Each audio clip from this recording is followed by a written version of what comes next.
Tale of Three Kings by Gene Edwards, Chapter 9. I did not like that last chapter. It skirted the problem.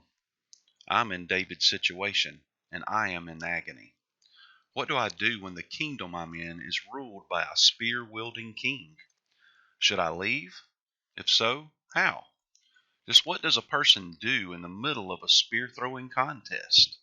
Well, if you didn't like the question found in the last chapter, you won't like the answer found in this one.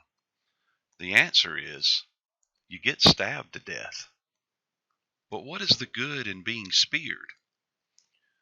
You have your eyes on the wrong King Saul.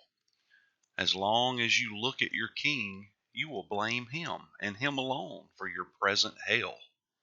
But be careful, for God has his eyes fastened sharply on another King Saul.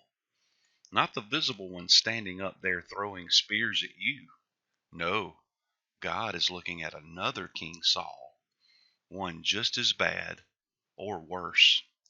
God is looking at the King Saul in you. In me? Saul is your bloodstream, is in your bloodstream, in the marrow of your bones. He makes up the very flesh and muscle of your heart. He is mixed into your soul. He inhabits the nuclei of your atoms. King Saul is one with you. You are King Saul. He breathes in the lungs and beats in the breast of all of us. There is only one way to get rid of him. He must be annihilated. You may not find this to be a compliment, but at least now you know why God put you under someone who just might be King Saul. David the shepherder would have grown up to become King Saul II, except that God cut away the Saul inside David's heart. That operation, by the way, took years and was a brutalizing experience that almost killed the patient. And what were the scalpel and tongs God used to remove this inner Saul? God used the outer Saul.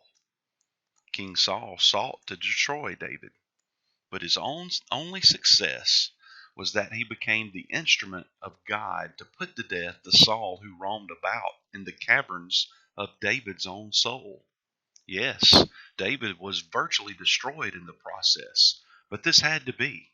Otherwise, the Saul in him would have survived.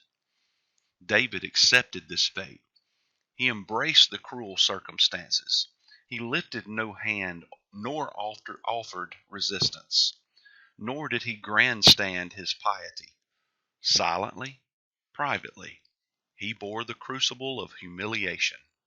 Because of this, he was deeply wounded. His whole inner being was mutilated. His personality was altered. When the gore was over, David was barely recognizable. You weren't satisfied with the question in the last chapter? Then you probably didn't like the answer in this one. None of us do, except God.